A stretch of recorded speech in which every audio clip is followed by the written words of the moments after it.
इब्राहिम हैदरी के समाजी रहनुमा कमाल शाह, अशरफ शाह, फरहान हैदर और दीगर ने इब्राहिम हैदरी थाने के एसएचओ की ज्यादतियों के खिलाफ मलिर प्रेस क्लब में प्रेस कॉन्फ्रेंस करते हुए कहा कि गुज़श्ता रात इब्राहिम हैदरी में पुलिस के सादा कपड़ों में मलफूज एहलकारों ने मेरे घर पर चढ़ाई करके चादर और चार दीवारी का तकद्दुस पामाल करते हुए घर में घुसकर तलाशी ली।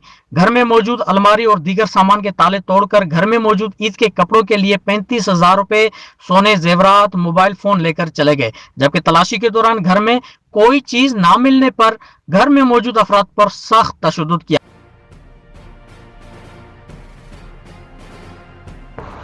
जी, इब्राहिम हैदरी पुलिस की ज्यादतियों के खिलाफ कमाल शाह और उनके साथियों ने मलिक प्रेस क्लब में हंगामी प्रेस कॉन्फ्रेंस की है।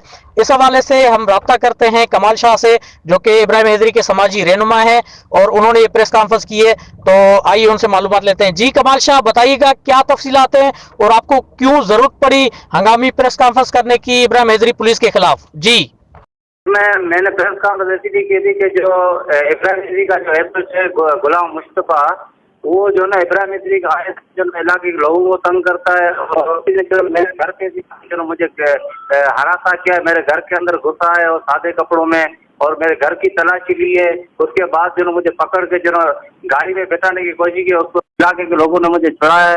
उसके बाद मेरे पर उसने जूते काटी है और उसके बाद मैंने जो ना इसीलिए मैंने प्रेस कॉन्फ्रेंस की कि मैं एसएसपी मलिर को जो ना मैं अपील करना चाहता हूँ कि इस एसएचओ को फौरन जो ना यहाँ से बदली करके यहाँ पे गिरफ्तार किया जाए। जी बहुत शुक्रिया कमाल शाह तफसीलात देने के लिए।